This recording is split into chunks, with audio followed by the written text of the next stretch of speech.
नमस्कार, स्वागत है आप सभी का रियल पावर न्यूज में। मैं हूं आपके साथ अंशित यादव। आइए करते हैं तमाम बड़ी खबरों की। मध्य प्रदेश कांग्रेस अध्यक्ष जीतू पटवारी ने बेरोजगारी और शिक्षा व्यवस्था के मुद्दे पर केंद्र सरकार की नीतियों की आलोचना करते हुए कहा कि देश में युवाओं और विद्यार्थियों के सामने गंभीर चुनौतियां खड़ी हो गई हैं।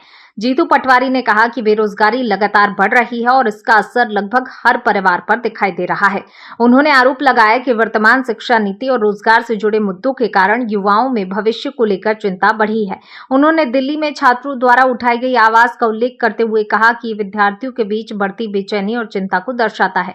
पटवारी के अनुसार छात्र अपने भविष्य, शिक्षा व्यवस्था और रोजगार के अवसरों को लेकर सवाल उठा रहे हैं, जिनका समाधान आवश्यक है। कांग्रेस प्रदेश अध्यक्ष ने कहा कि लोकतंत्र में युवाओं और छात्रों की भावनाओं को समझना तथा उनकी समस्याओं पर गंभीरता से विचार करना सभी की जिम्मेदारी है। उन्होंने नेता प्रतिपक्ष द्वारा उठाए गए मुद्दों का समर्थन करते हुए कहा कि समाज और राजनीतिक दलों को विद्यार्थियों और युवाओं की चिंताओं के प्रति संवेदनशील रहना चाहिए। उन्होंने कहा कि कांग्रेस युवाओं, छात्रों और रोजगार से जुड़े मुद्दों को लगातार उठाती रहेगी और शिक्षा और रोजगार के क्षेत्र में सुधार की मांग करती रहेगी। पूरे देश में सबसे बड़ा बेरोजगार देश भारत बन गया। एजुकेशन में जिस तरीके की भारत सरकार की नीति रही, उससे हर परिवार आज पीड़ित है।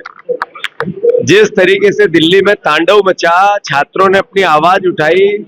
छात्र किसी राजनीतिक दल के नहीं होते हैं, इस देश के युवा, इस देश के परिवार के, उनको यहाँ के मंत्री देशद्रोही कहते हैं।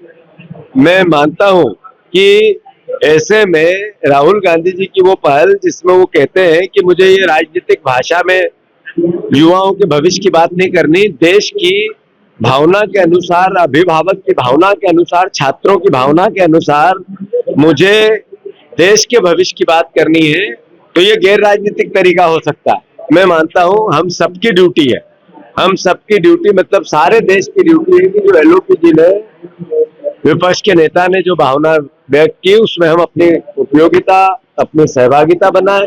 मैं मीडिया के चौथे स्तंभ से भी ये आग्रह करता हूं, ये लड़ाई आपके बच्चों की, ये आपके साथ जो यातनाएं दी जा रही है आपके परिवार में, जब आप महसूस करते हैं, मैं मानता हूं कि ऐसे में हम सबकी ड्यूटी इस आवाज में आवाज मिलाने की है कि हम सब मिलकर बच्चों के भविष्य के लिए सुरक्षा, एजुकेशन की, हैप्पीनेस इंडेक्स के साथ सम्मान और स्वाभिमान रोजगार का कैसे हम बच्चों को दे पाए, इसकी बहस देश में छिड़े और उस बहस में आप सब योगदान दो।